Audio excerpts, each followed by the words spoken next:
بسم اللہ الرحمن الرحیم۔ السلام علیکم ورحمۃ اللہ وبرکاتہ۔ بیان کیا جاتا ہے کہ کسی گاؤں میں ایک صاحب کا اپنی بیوی سے جھگڑا ہو گیا۔ ابھی جھگڑا ختم نہیں ہوا تھا کہ اسی اثنا میں ان کے گھر مہمان آ گیا۔ خاوند نے اسے اپنی بیٹھک میں بٹھا دیا اور بیوی سے کہا کہ فلاں رشتہ دار مہمان آیا ہے، اس کے لیے کھانا بنا لو۔ وہ غصے میں تھی، کہنے لگی نہ تمہارے لیے کھانا ہے نہ تمہارے مہمان کے لیے۔ وہ بڑا پریشان ہوا کہ لڑائی تو ہماری اپنی ہے، اگر رشتہ دار کو اس بات کا پتہ چل گیا تو خواہ مخواہ خاندان میں بات ہوگی اور خواری الگ سے ہوگی۔ لہذا خاموشی سے آ کر مہمان کے پاس چپ چاپ بیٹھ گیا۔ اتنے میں اسے خیال آ گیا کہ چلو بیوی اگر روٹی نہیں پکاتی تو سامنے والے ہمارے ہمسائے بہت ہی اچھے لوگ ہیں، میں انہیں ایک مہمان کا کھانا پکانے کے لیے کہہ دیتا ہوں۔ چنانچہ وہ ان کے پاس گیا اور کہنے لگا کہ بیوی کی طبیعت آج خراب ہے، لہذا ہمارے مہمان کے لیے کھانے کا انتظام کر دیں۔ انہوں نے کہا ٹھیک ہے۔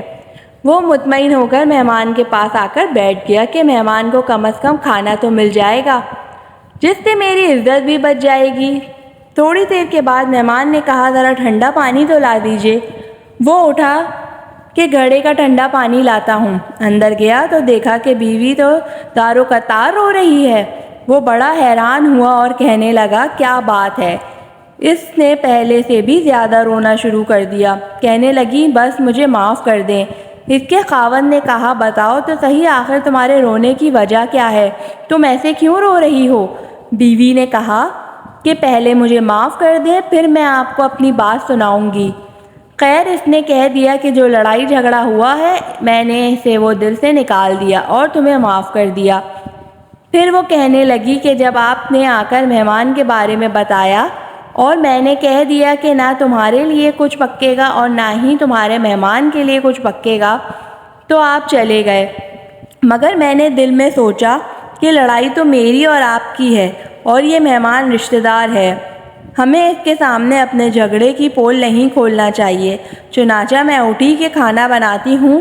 جب میں باورچی خانے میں گئی تو میں نے دیکھا کہ جس بوری میں ہمارا آٹا پڑا ہوتا ہے ایک سفید لباس شخص اس بوری میں سے آٹا نکال رہا ہے۔ میں یہ منظر دیکھ کر سہم سی گئی۔ وہ مجھے کہنے لگے کہ اے خاتون پریشان نہ ہو، یہ تمہارے مہمان کا حصہ تھا جو تمہارے آٹے میں شامل تھا۔ اب چونکہ یہ ہمسائے کے گھر میں پکنا ہے اسی لیے وہی آٹا لینے کے لیے میں یہاں آیا ہوں۔ اس واقعے سے ثابت ہوتا ہے کہ مہمان بعد میں آتا ہے جبکہ اللہ تعالیٰ اس کا رزق پہلے بھیج دیتا ہے۔